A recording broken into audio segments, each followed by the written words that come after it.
ada 4 pilar utama dalam keselamatan berkendara. Yang pertama adalah awareness atau kesadaran terkait kondisi jalanan. Kemudian yang kedua adalah alertness atau kesigapan. Yang ketiga adalah anticipation atau antisipasi. Dan yang keempat tentunya adalah attitude atau sikap dalam berkendara. Keempat hal ini tidak dapat berjalan beriringan apabila kondisi fisik seorang pengendara tidak maksimal. Di masa mudik lebaran, banyak pemudik yang harus mengemudikan kendaraannya dengan jarak tempuh yang jauh dan dalam waktu yang cukup lama. Jarak yang jauh dan waktu tempuh yang lama dapat menguras fisik pengemudi. Akan jadi bahaya apabila para pengemudi diserang kantuk akibat rasa lelah. Sebagian pemudik yang kami temui di salah satu rest area sudah mengetahui bahaya mengemudi dalam kondisi mengantuk. Bagi-bagi pengalaman nih sama yang lain ya, yang mudik kemarin. Ya yang jelas kita jangan sekali-sekali meremehkan yang namanya ngantuk ya. Karena kebanyakan ini dari kemarin pun, dari tadi pun ada musibah kecelakaan karena awalnya dari ngantuk. Oh, kalau saya sih kalau sudah ngantuk ya nggak perlu dipaksain. Paling saya ininya ke rest area gitu buat istirahat sejenak. Kalau udah istirahat sejenak baru perjalanan lanjut lagi. Belum berpergian tuh harus cek fisik ya. Fisik kita harus siap. Stamina kita juga harus siap. Dan kalau misalkan kita nggak kuat atau bisa mengantuk harus segera istirahat. Kakor Lantas Polri Firman Syanta Budi menekankan pentingnya pemudik untuk menjaga kondisi fisik. Meski demikian, ia menyarankan para pemudik beristirahat di luar area tol untuk mencegah penumpukan kendaraan.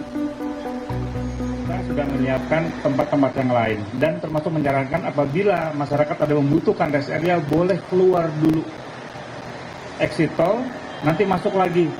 Hanya tapping. Ya, kadang-kadang masyarakat mungkin tapping diidentik dengan langsung dipotong gitu kuota di dalamnya, tapi itu tidak, hanya tapping saja. Jadi silakan memanfaatkan fasilitas di luar jalan tol.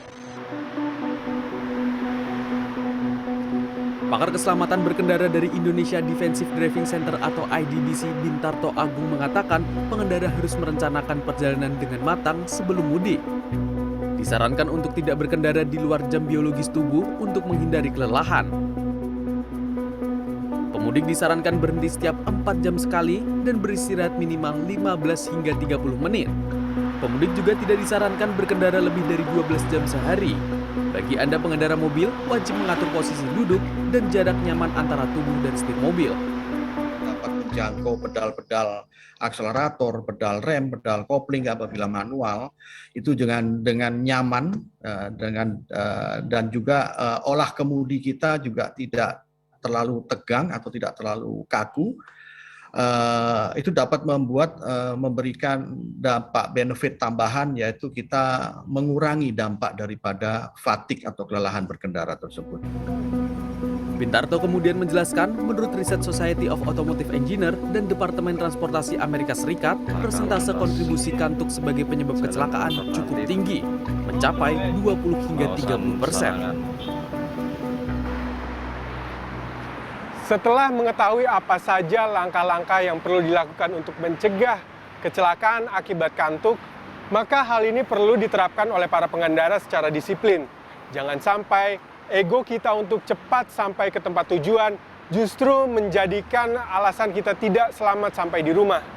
Diego Basro, Endra Rezaldi, Jakarta.